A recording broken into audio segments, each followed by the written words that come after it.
নমস্কাৰ বন্ধু বান্ধৱীসকল, আশা কৰোঁ আপোনালোকে ভাল আছে। আজি আপোনালোকৰ কাৰণে আৰু এটা ইম্পৰ্টেণ্ট ভিডিঅ' লৈ আহিলোঁ ৰিগাৰ্ডিং টিচাৰ ট্ৰান্সফাৰ।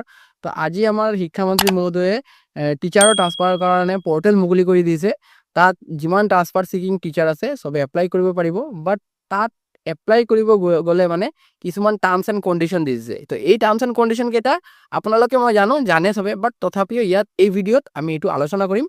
আৰু কিছুমান হিডেন টাৰ্মছ এণ্ড কণ্ডিশ্যন আছে। মই ভাবোঁ যে যিহেতু ইয়াত 10 ইয়াৰ্ছ কমপ্লিট নহ'লে আমাৰ ট্ৰান্সফাৰৰ কাৰণে একো মানে প্ৰচেছ নাই, বাট মই ভাবোঁ যে আগত যিটো আমাৰ গ্ৰাউণ্ড আছিলে এল্ডাৰলি পেৰেণ্টছ আৰু এলিং পেৰেণ্টছৰ এটা গ্ৰাউণ্ড আছিলে, সেইটো এতিয়া শিক্ষামন্ত্ৰী মহোদয়ে কৈছে যে এইটো উঠাই দিছে।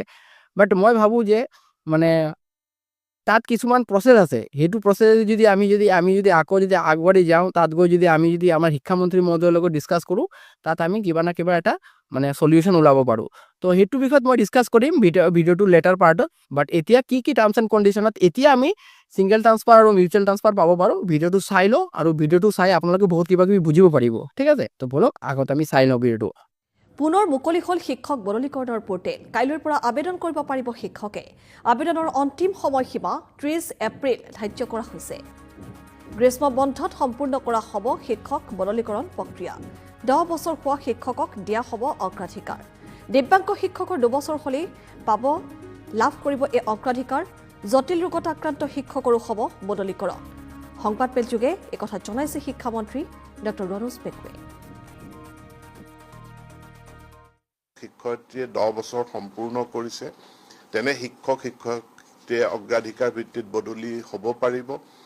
দিব্যাংগ শিক্ষয়িত্ৰীৰ ক্ষেত্ৰত তেওঁলোকৰ যদি 2 বছৰ হয়, বা আন কোনো শিক্ষয়িত্ৰীৰ নিজৰ যদি কোনো জটিল ৰোগ হৈছে, বা সন্তানৰ জটিল ৰোগ হৈছে, বা স্পাউচৰ পতি বা পত্নীৰ যদি জটিল ৰোগ হৈছে, তেনেহ'লে তেওঁলোকেও বদলীকৰণ পাব। পুনৰবাৰ শিক্ষক বদলীকৰণ পৰ্টেলটো আমি খুলি দিব, আবেদনৰ কাৰণে আমি খুলিব বিচাৰিছোঁ। কাৰণ টিচাৰ বদলীকৰণ আইনখনতে এইটো প্ৰভিজন আছে যে বদলীকৰণটো কেৱল বন্ধৰ সময়ত, মূলতঃ যি আমাৰ গৰম বন্ধ থাকে, গৰম বন্ধৰ সময়ত আমি বদলীকৰণ কৰিব লাগে। আমাৰ প্ৰাৰ্থীসকল যিসকল শিক্ষয়িত্ৰীয়ে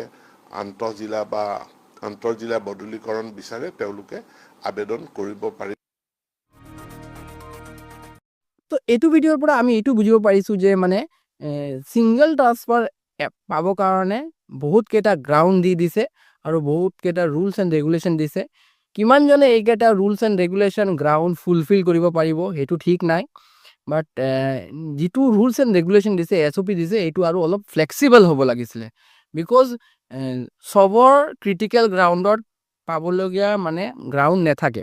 কেঞ্চাৰ, কিডনি ডেমেজ, এইবোৰ গ্ৰাউণ্ড নাথাকে। তথাপিও মই মনত কৰোঁ যে এলিং ফাদাৰ এণ্ড মাদাৰ আৰু এল্ডাৰলি পেৰেণ্টছতো দিব লাগে। আৰু যদি মষ্ট এছেঞ্চিয়েল যিটো হয় যে মা দেউতা যদি অসুস্থ থাকে, তাতো আমি ট্ৰান্সফাৰটো পাব লাগে। এইটো বহুত ইম্পৰ্টেণ্ট হয়।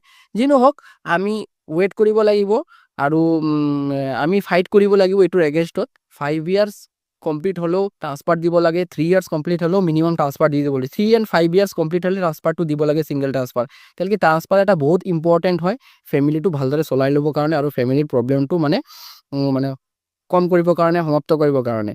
তো হোপফুলি মানে আমি ইমানেই আশা কৰোঁ যে ফিউচাৰত অহা বছৰ যিহেতু আমাৰ ইলেকশ্যন আছে, তো এইটোৰ এটা সলিউশ্যন ওলাব। তো ইমানতে ভিডিঅ'টো শেষ কৰোঁ। ভিডিঅ'টো ভাল লাগিলে লাইক এণ্ড শ্বেয়াৰ কৰিব, আৰু এনেকুৱা মোৰ ইম্পৰ্টেণ্ট আপডেটছৰ কাৰণে চেনেলটোক ছাবস্ক্ৰাইব কৰি ল'ব। থেংকছ ফৰ ৱাচিং দ্য ভিডিঅ'।